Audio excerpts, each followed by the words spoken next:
Pembahasan kita kali ini masih tentang riba dalam lembaga keuangan bank ya. Nah, kali ini saya jelaskan tentang apa sih perbedaan antara bunga dan bagi hasil. Kan katanya kalau misalnya di bank konvensional itu kan kita kenalnya bunga. Nah, di syariah itu kita kenalnya bagi hasil. Lalu bedanya apa sih gitu kan? Yang pertama, penentuannya. Dari segi penentuan, kalau bunga itu kan penentuan bunga itu dilakukan pada waktu akad dengan asumsi mereka selalu untung gitu. Kalau bunga itu asumsinya adalah selalu untung.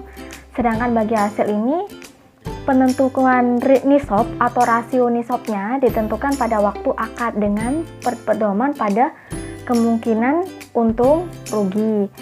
Kemudian perbedaan yang kedua, dari besarnya persentase nih. Tapi kalau di bunga, besarnya persentase ditentukan berdasarkan jumlah uang atau modal yang dipinjamkan.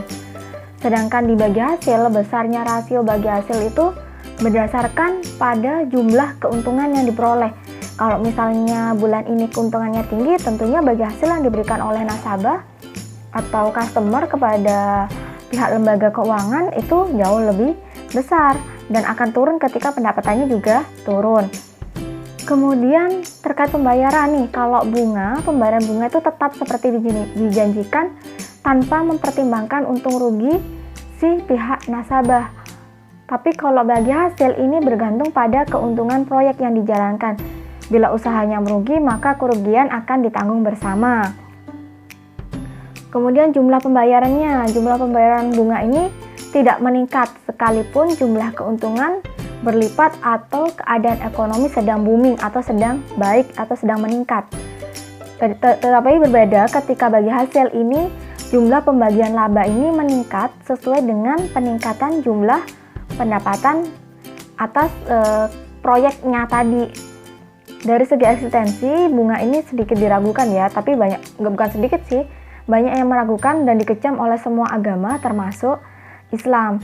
Nah, bagi hasil tidak ada yang meragukan keabsahan bagi hasil ini. Selanjutnya tentang dampak sosial ekonomi riba. Ternyata riba ini ada dampak sosialnya ya. Iya, jelas ada dampak sosialnya. Dampak sosialnya ada 3 nih. Siklus ekonomi, kemudian overproduction, dan rusaknya moralitas.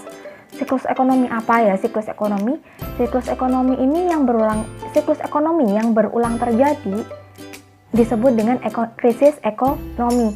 Jadi penyebab utama krisis ekonomi itu adalah bunga yang dibayar sebagai peminjam modal atau dengan singkat itu disebut riba. Kemudian overproduction. Riba ini membuat daya beli masyarakat ini melemah sehingga persediaan barang ataupun jasa makin tertimbun. Akibatnya perusahaan macet karena produksinya tidak laku. Kemudian perusahaan mengurangi tenaga kerja untuk menghindari kerugian yang lebih besar dan mengakibatkan jumlah pengangguran meningkat. Kemudian rusaknya moralitas, yakni ketulusan seseorang itu akan runtuh bila egoisme pembungaan uang sudah merasuk di dalamnya. Tuh. Kemudian macam-macam lembaga keuangan bukan bank. Apa sih lembaga keuangan bank ini? Kalian sudah belajar ini di kelas 11 kemarin. Ada BMT yaitu Baitul Mal Buat Tambil atau Koperasi Syariah. Kemudian ada asuransi syariah atau takaful. Kemudian ada pasar modal syariah. Kemudian ada pegadaian syariah, lembaga lazis, dana pensiun lembaga keuangan dan sebagainya. Nah, di sini saya tidak akan menjelaskan terkait lembaga keuangan bank karena kalian sudah mendapatkan di materi lembaga keuangan syariah. Lebih jelasnya kalian bisa pelajari di materi lembaga keuangan syariah ya. Kemudian apa sih perbedaan antara investasi dan membungakan uang? Jelas berbeda. Kalau investasi itu kan investor melakukan pembelian sekuritas dengan melakukan pembayaran sepenuhnya. Di dalamnya jelas mengandung unsur resiko karena berhadapan dengan ketidakpastian.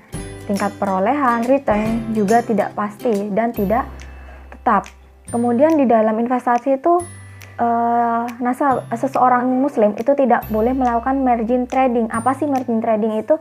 Yaitu tidak melakukan transaksi jual beli saham, di mana dana yang digunakan untuk membeli saham ini berasal dari pinjaman yang diberikan oleh perusahaan sekuritas kepada investor. Alokasi tabungannya Seorang investor bertujuan mengalokasikan tabungan, memperoleh pendapatan di masa depan, tidak melakukan perdagangan jangka pendek. Kemudian ketika menjual sekuritas, dapat saja investor itu menjual sekuritas jangka pendeknya dengan pertimbangan faktor rasional fundamental, bukan karena faktor teknikal. Lalu bedanya dengan membungkakan uang apa? Kalau tadi sudah saya jelaskan, kalau investasi itu ada resiko ketidakpastian di dalamnya. Sedangkan ketika membungkakan uang itu kegiatan usaha yang di dalamnya itu kurang mengandung resiko karena perolehan kembaliannya itu berupa bunga yang relatif pasti dan tetap. Oke? Begitu saja materi tentang riba dalam lembaga keuangan non-bank. Terima kasih sudah menyimak video ini.